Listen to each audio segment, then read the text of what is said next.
What do you think of LetsFlyRC's Tanq frame? DDOT,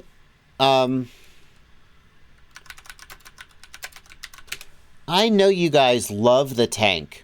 I've seen you guys talking about the Tanq and loving on it. Here's the thing, though.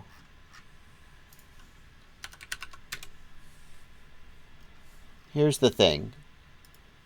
I want to make sure I have my facts straight.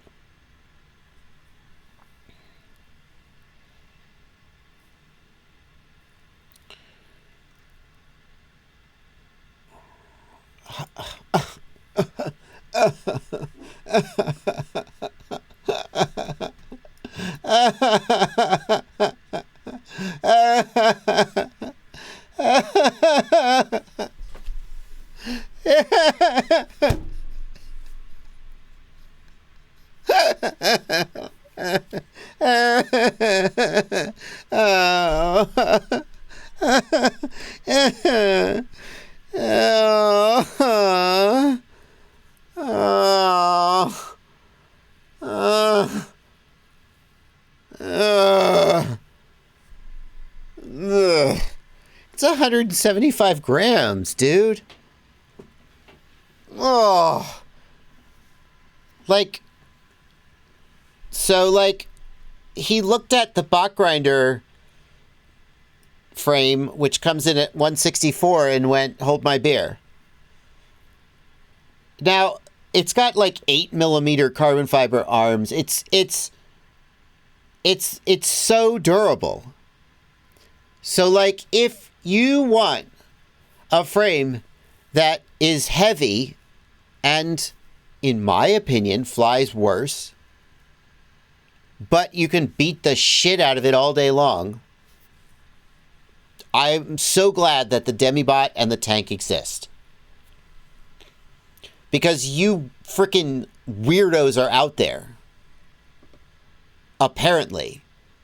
Because I see so many people. It's not a lot of people.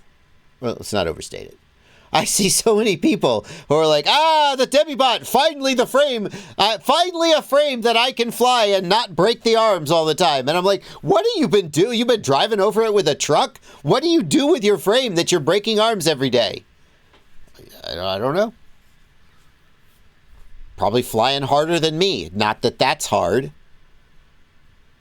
You might ask, Bardwell, what are you doing with your frame that you don't break arms every day? Why don't you, leave your yard, Bardwell? Maybe if you left your yard and went somewhere where there was a hard obstacle, then you'd understand why we like this frame. And I say that's a fair point. But I feel like 115 to 140 grams is like my acceptable range of weights for a 5-inch frame. Where at 115 grams, you're giving up a little bit in terms of durability, but it'll fly great. And then somewhere around 125 grams is sort of like the sweet spot for durability versus weight.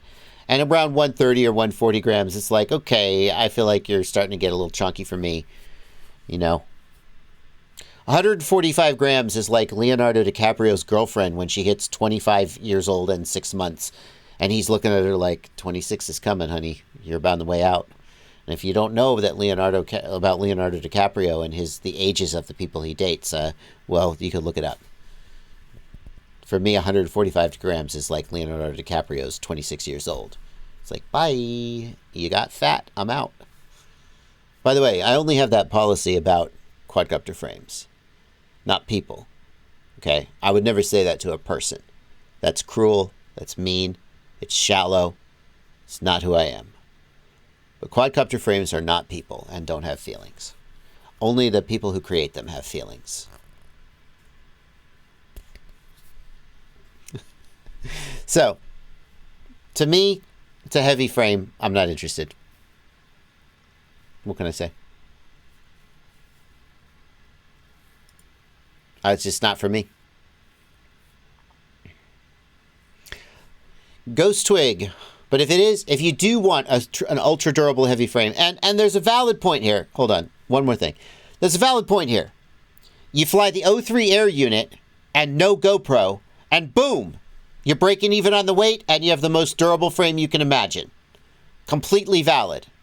Now me, I would lose the GoPro and have a 125 gram frame, and then my all-up weight would be 700 grams instead of 750 grams, and I'd be happier. But, you know, something out there for everybody.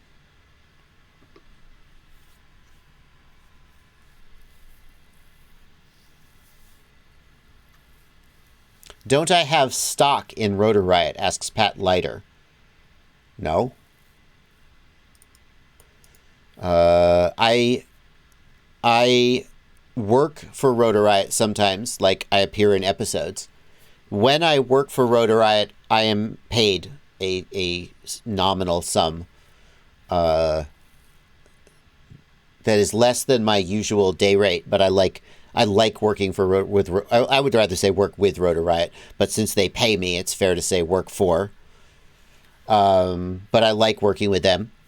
I enjoy going on shoots and getting out of the house and doing interesting things. And shooting episodes with Rotor Riot I'm actually going to be doing that in February. I'm going to be going through Orlando. And while I'm in Orlando, I'm going to spend a few days shooting episodes with them. So when I work with them, I get paid for my time. And in that respect, you could take what you want from that. But if you think that it turns me into a Rotor Riot shill, then you could it's not working, because the first thing I did when I saw this Rotor Riot frame was break down in tears because it's so heavy. So, there you go. Does Rotor Riot pay as well as Raid Shadow Legends? I mean, Raid Shadow Legends paid $1,000 for an hour-and-a-half live stream, with a few hours of setup and prep time. But let's say Raid Shadow Legends paid $250 an hour for the work I put into that, plus the stream itself. Maybe $200 an hour. That's hard to compete with.